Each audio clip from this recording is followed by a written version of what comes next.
할렐루야. 중고등부 예배에 오신 여러분들 주님의 이름으로 환영합니다. 우리 다 함께 사도신경으로 신앙 고백하시면서 예배로 나아가도록 하겠습니다. 나는 전능하신 아버지 하나님 천지의 창조주를 믿습니다. 나는 그의 유일하신 아들 우리 주 예수 그리스도를 믿습니다. 그는 성령으로 인도되어 동정녀 마리아에서 나시고 본디오 빌라도의 피에 고난을 받아 십자가에 못 박혀 죽으시고 장사된 지 사흘 만에 죽은 자 가운데서 다시 살아나셨으며 하늘에 오르셔 전능하신 아버지 하나님 우편에 앉아 계시다가 거기로부터 살아있는 자와 죽은 자를 심판하러 오십니다. 나는 성령을 믿으며 거룩한 공교회와 성도의 규정, 죄를 용서하는 것과 몸의 부활과 영생을 믿습니다. 아멘.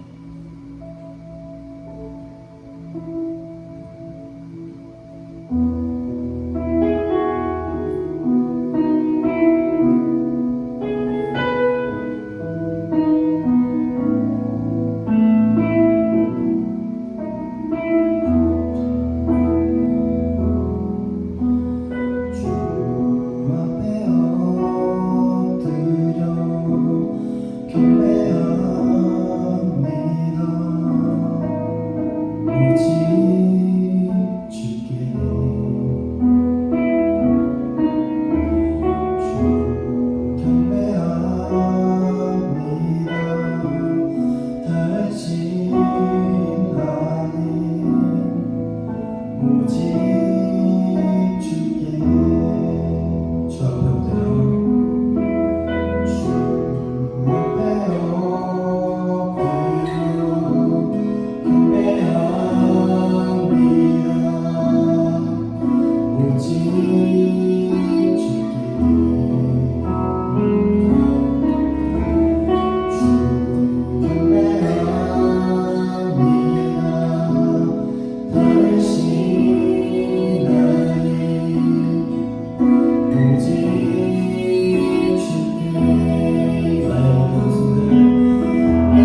사랑하는 그 모든 것들고 모든 것들을 다 내려놓고 예배로 나아갔으면 좋겠습니다.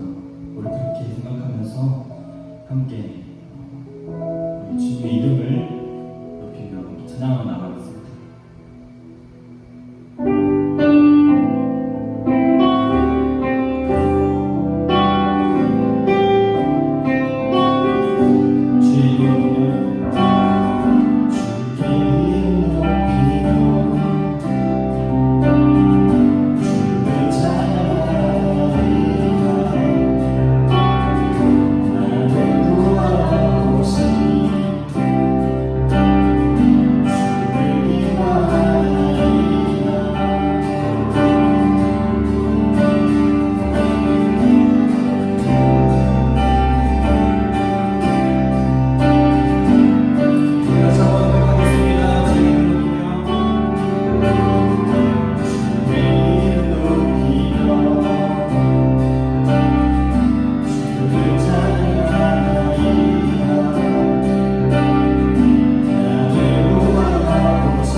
예수의 이름 앞에 모두 내려놓고 주님만 찬양하면서 날 위해 돌아가신 주님을 기억하면서 우리가 찬양하면서 예배드렸으면 좋겠습니다. 우리 그 이름을 기억하면서 함께 고백하기 소원합니다.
예배를 드릴 때, 하나님 말씀을 드릴 때, 찬양할 때 우리 한 가지 기억하고 나갔으면 좋겠습니다.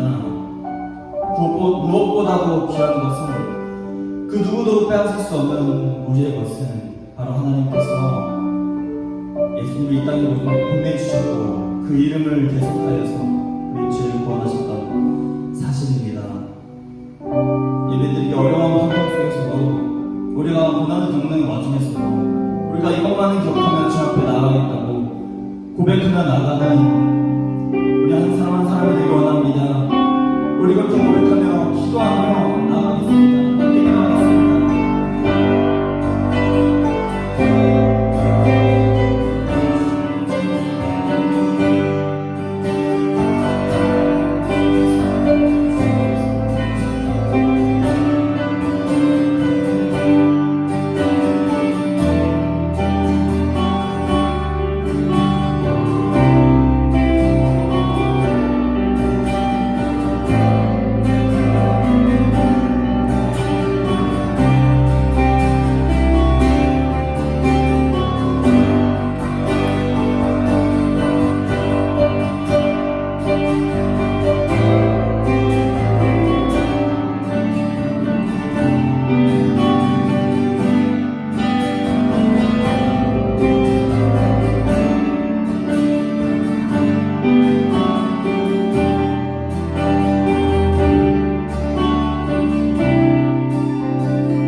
기도하시겠습니다. 주님, 한 주간 여러 가지 상황 속에서 우리를 지켜주시니 감사합니다. 예배를 통해 우리를 만나주시고 하나님을 더욱 알아가게 하시며 믿음 잃지 않도록 도와주세요. 주님, 지금은 코로나로 인해 삶 속에서 많은 어려움을 가지고 살아가고 있습니다. 이 상황이 속히 진정되게 하시고 이로 인해 믿음 잃지 않도록 도와주세요. 또한 이 기간을 통해 더욱더 하나님을 만나고 체험하는 시간 되게 하시고 이겨낼 수 있는 지혜와 용기를 주세요. 각자의 자리에서 학업에 지치지 않게 하여 주시고 건강 또한 지켜주세요. 피치 못할 사정으로 온라인 예배에 나오지 못하는 친구들 또한 동일한 은혜가 함께 하길 원하오며 이 모든 말씀 살아계신 예수님의 이름으로 기도드렸습니다. 아멘. 오늘 우리에게 주신 하나님의 말씀은 출애굽기 7장 14절에서 25절까지의 말씀입니다.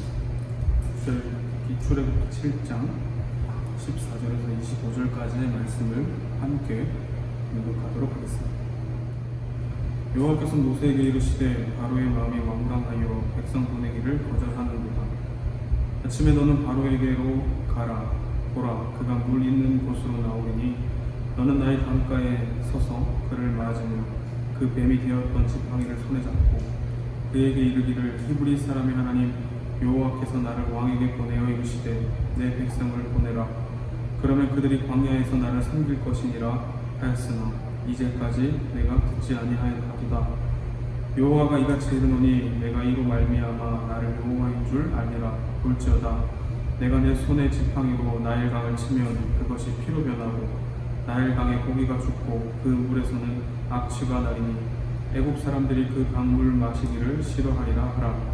여호와께서 또 모세에게 이르시되 아론에게 명령하기를 내 지팡이를 잡고 내 팔을 애국의 물들과 강들과 운하와 못과 모든 호수 위에 내밀라 하라. 그것들이 피가 되리니 애국 온 땅과 나무 그릇과 돌그릇 안에 모두 피가 있으리라.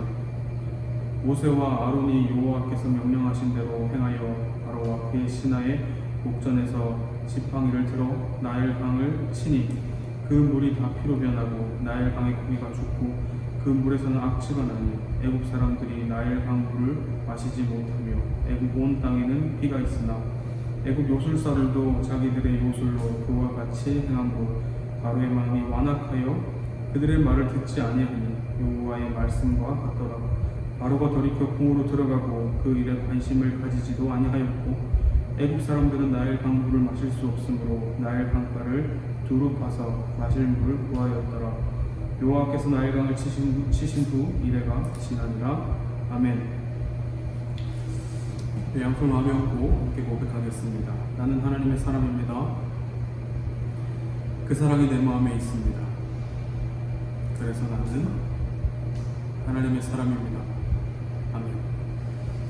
네, 오늘은 지난주에 이어서 지난주 출애굽기 4장에서 모세를 힘들어했고 어려워했던 그 모세를 하나님께서 끝까지 붙잡으시고 너 할 수 있다.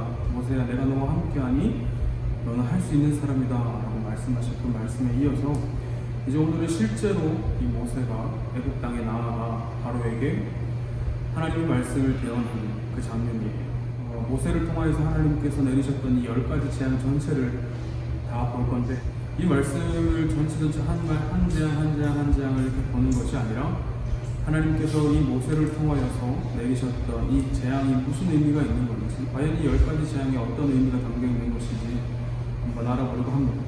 그래서 사실은 10장까지 다 읽어야 되겠지만 오늘은 그 첫 번째 재앙은 이 물이 피로 변하는 이 재앙을 대표적으로 읽었습니다. 우리가 이 애굽 땅에서 내렸던 이 10가지 재앙, 이것은 과연 누구를 위한 재앙인가라는 것을 먼저 우리가 확인해 볼 필요가 있습니다. 왜냐하면 하나님께서 이 모세를 통하여서 이 애굽 땅 가운데 10가지 재앙을 내리십니다. 피, 개구리, 이, 파리, 독종에서 우박부터 해서 쭉 해서 10가지 재앙이나 이렇게 내리시는데, 이 10가지 재앙을 쭉 읽다 보면 몇 가지 조금 이상한 점이 보이긴 해요. 그래서 오늘 그 몇 가지 이상한 점을 함께 나누려고 합니다. 애굽에 내린 재앙의 이상한 점 첫 번째는 무엇이냐면, 하나님께서 이 애굽 땅을 심판하실 때, 재앙을 내리실 때 10가지의 재앙을 내리십니다. 그리고 이 10가지의 재앙을 한 번에 내리시는 것이 아니라 시간적인 순서대로 시간차로 내리시기 시작해요. 그러니까 한 방에 내리시는 것이 아니라 시간차로 두십니다. 오늘 성경에도 읽었지만 이 물이 나일강이 피로 변하는 이 재앙을 내리신 후에 7일간이나 이것을 유지되도록 두셨어요. 그러니까 한 재앙을 내리신 후에 7일간의 약 시간을 계속 그 재앙을 유지시켰다는 거예요. 그러니까 이 10가지의 재앙을 내리면 약 70일, 그러니까 최소적으로 70일 정도 기간을 두셨다라는 거죠. 그런데 봐봐요. 만약에 하나님께서 목적이 무엇이요? 이 애굽 땅에서 노예 생활을 하고 있는 400년, 430년 동안 이 노예 생활을 하고 있는 이 이스라엘 백성들을 구출하기 위해서 출애굽시키기 위한 목적이셨어요. 그런데 그러면 빨리 가서 한 방에 재앙을 팍 내리시고 그냥 그들을 확 구원해 오시는 게 맞지 않아요? 굳이 왜 그렇게 기간을 두시면서 이 10가지나 재앙을 내리셨을까라는 거예요. 그게 첫 번째 이상한 점이에요. 그리고 두 번째 보면 8장 22절에 보면 이런 말씀이 나와요. 8장 22절 제가 한번 읽어볼게요. 그날에 나는 내 백성이 거주하는 고센 땅을 구별하여 그곳에는 파리가 없게 하리니 이로 말미암아 이 땅에서 내가 여호와인 줄을 내가 알게 될 것이라. 아멘. 이런 말씀이 나와요. 그리고 그 이후의 재앙, 이 파리 재앙 이후의 재앙, 다섯 번째, 넷째부터 다섯째, 여섯째, 일곱째, 10가지째 재앙은 이 이스라엘 백성의 땅, 이스라엘이 살고 있는 땅을 구별하셨다고 이야기 표현되고 있어요. 자, 잘 봐요. 고센 땅이라는 곳은 이스라엘 백성들이 애굽 땅에서 노예 생활을 하면서 머물렀던 지역 이름이에요. 고센 땅. 근데 이 고센 땅에서는 이 네 번째 재앙, 이 파리 재앙 때부터는 그 재앙을 구별하셨다라고 표현되어 있어요. 그러면 상식적으로 그 앞에 재앙은 구별하셨다는 거예요? 안 하셨다는 거예요? 하지 않으셨다는 거죠. 이게 지금 무슨 말인지 이해해요? 그러니까 첫 번째, 두 번째, 세 번째 재앙은 애굽 사람도 이 재앙을 겪었지만 이 이스라엘 백성들도 이 재앙을 겪었다라는 이야기가 되는 거예요. 아니, 이게 점점 더 이상해지죠.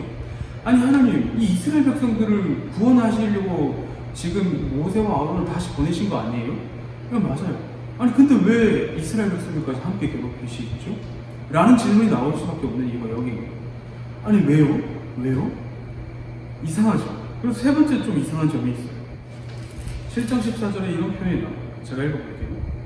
여호와께서 모세에게 이르시되 바로의 마음이 완강하여 백성 보내기를 거절하는도다 라는 말씀이 있고, 또 무슨 말씀이 있냐면 7장 22절에 보면 애굽 요술사들도 자기들의 요술로 그와 같이 행함으로 바로의 마음이 완악하여 그들의 말을 듣지 아니하니 여호와의 말씀과 같더라 라는 표현이 있고, 또 8장 15절에 보면 이런 말씀이 있어요.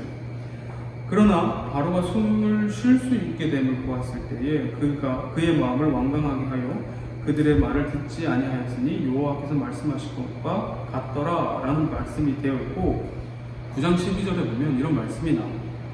그러나 여호와께서 바로의 마음을 완악하게 하셨으므로 그들의 말을 듣지 아니하였으니 여호와께서 모세에 말씀하신 것 같더라. 무슨 말이냐면 하나님께서 누구의 마음을 완악하게 하셨다고요? 바로. 그러니까 말씀이 좀 이상해지는 거예요. 다시 이야기해볼게요. 하나님께서 모세와 아론을 애굽 땅에 보내신 이유가 뭐라고요? 네, 맞아요. 출애굽, 이스라엘 백성들을 애굽 땅에서 출애굽시키기 위해서 모세와 아론을 보내셨어요. 그런데 이 모세와 아론을 통해서 보내신 목적과는 목적과 조금 다른 모습을 보았는데, 첫 번째는 아까 말씀드렸죠. 첫 번째는 한 방에 재앙을 내리시지 않고 강력한 재앙을 내리셔서 이 애굽 땅을 초토화시킨 후에 바로 데리고 가신 것이 아니라 이 10가지나 되는 재앙을 순차적으로 기간을 두고 내리셨다는 거예요. 두 번째는 이 첫 번째부터 세 번째까지의 재앙을 애굽 백성들과 이스라엘 백성들 구분 없이 함께 내리셨다는 거예요. 그리고 세 번째는 이 애굽 왕이었던 이 바로가 이스라엘 백성들을 보내지 않게 마음먹었더니 완악하게 마음먹었더니 완악함을 누가 주셨냐면 하나님이 주셨다는 거예요. 아니 그러면 이상하지. 아니 도대체 하나님은 이스라엘 백성들을 지금 구할 마음이 있으신 거예요? 없어 보이시는 거예요? 아니 표면적으로 이제 모세와 아론을 보내셔서 그들을 지금 구원하려고 하시는데, 지금 하시는 행동을 보면, 하시는 재앙을 보면, 이 바로에게 완악한 마음을 허락하시는 걸 보면 전혀 지금 구하고 싶은 마음이 없으셔 보이기도 해요. 무슨 말인지 알겠죠? 그래서 오늘 말씀은 이 왜 이렇게 하셨냐라는 거예요. 왜 이렇게까지 하시면서 굳이 이렇게 하셨냐라는 거예요. 첫 번째는 당연한 거지만 하나님의 위대함을 나타내시기 위해서. 누구에게? 애굽 백성들. 이 애굽 백성들은 그들은 수많은 신들을 섬기는 자들이었어요. 그러니까 뭐 파리신, 오늘 재앙이 나왔던 뭐 나일강, 파리, 메뚜기, 뭐 수많은 신들을 섬겼던 자들이에요. 그리고 그 신들의 정점에 서 있던 자가 바로라는, 즉 자칭 태양신이라고 말하는 이 바로가 그들을 신들에게 정점에 서 있던 자였어요. 그러니까 이 애굽 사람들 입장, 특히 바로의 입장에서 봤을 때, 아니 내가 최고 신인데 모세와 아론이 한다는 말에 와서 유일신이 하나님께 보내셔서 오셨다. 그럼 유일신이 하나님이 보내셔서 우리들이 왔다. 아니 뭐 내가 듣도 보지도 못한 신이라고? 하나님이라고? 무슨 말이야? 무슨 신이야? 라고 이야기할 수밖에 없는 거죠. 아니 그리고 도대체 너희가 믿는 그 신은 뭐 어느 정도 능력이 있길래 나한테 지금 감히 나한테 이 이스라엘 백성들을 내놓으라는 거야? 어이가 없네 진짜. 라고 이야기되는 거야. 그러니까 이 바로의 입장에서는 이 이스라엘 백성, 즉 아론과 모세가 다가와서 우리의 백성을 달라라고 이야기하는 그것이 굉장히 어이가 없는 행동이었던 거예요. 아니 내가 가장 위대한 신인데 나한테 누구 뭘 뺏어간 거고? 아유 참, 이렇게 되는 거예요. 그러니까 하나님께서 이 애굽 땅에 하나님이 하나님 되신, 내가 유일신이고 내가 위대한 하나님이라는 것을 보여주기 위해서 그 10가지 재앙을 내리셨다라는 거예요. 그리고 또 어떤 신학자들은 이렇게 이야기해요. 이 하나님께서 10가지 내렸던 이 재앙에 나오는 이 소재들이 이 애굽 땅에서 믿었던 신들의 내용이라는 거예요. 나일강을 믿었고, 메뚜기를 믿었고, 파리를 믿었고, 개구리를 믿었던 이 애굽 땅에서 신이었던 존재를 누가 마음대로 부린다고요? 하나님께서 마음대로 부리시는 거예요. 그러니까 모든 신들 위에 정점이, 사실 신도 아니죠. 너희들이 믿는 우상들보다 훨씬 더 위대하고 대단하신 하나님의 능력을 표현하신 거예요. 그래서 하나님이 하나님 되심, 하나님의 영광 되심, 하나님이 가장 높으신 것을 나타내시려고 하신 거죠. 근데 봐봐요. 첫 번째부터 세 번째 재앙까지는 어느 땅에도 내렸다고요? 고센 땅에도 이 재앙이 내렸어요.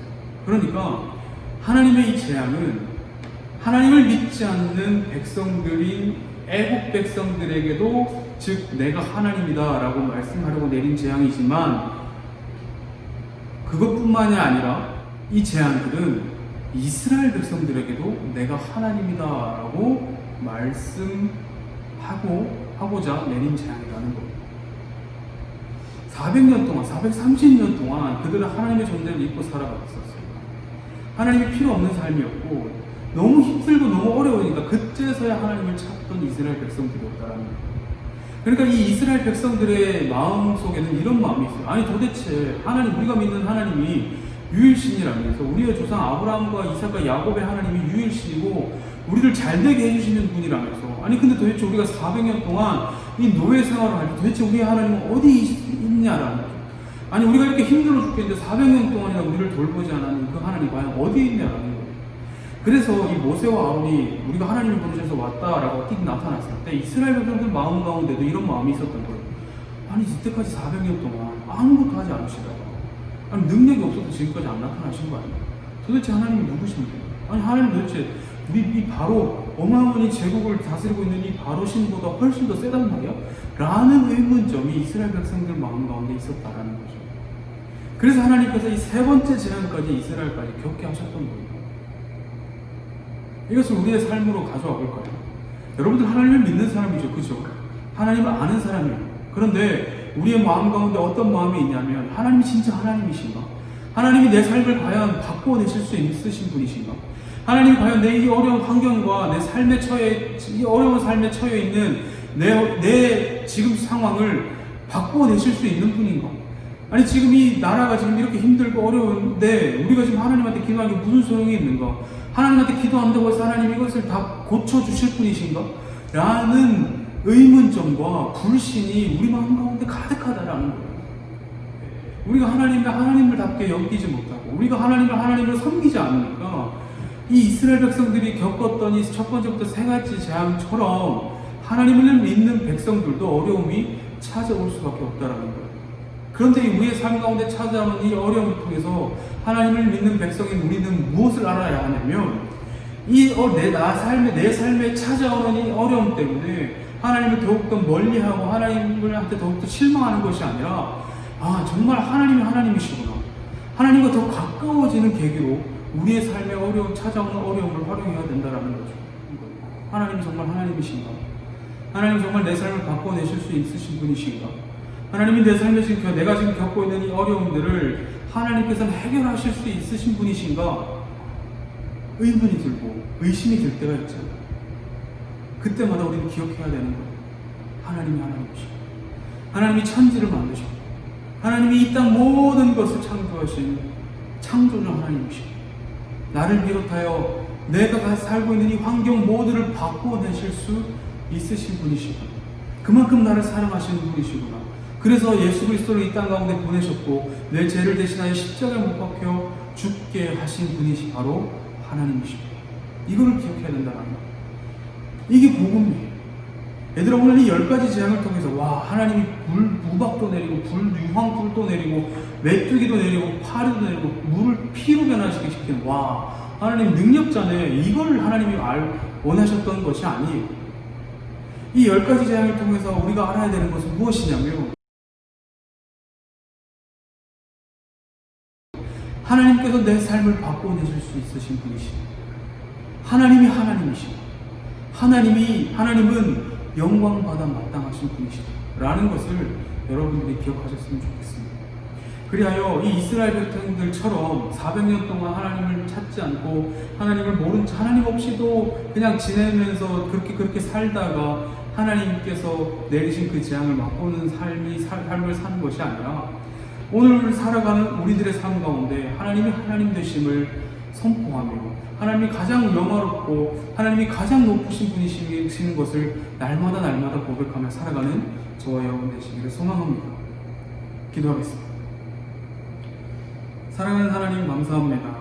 오늘 이 출애굽을 통하여서 우리가 또 한번 하나님이 하나님 되심을 알게 되었습니다.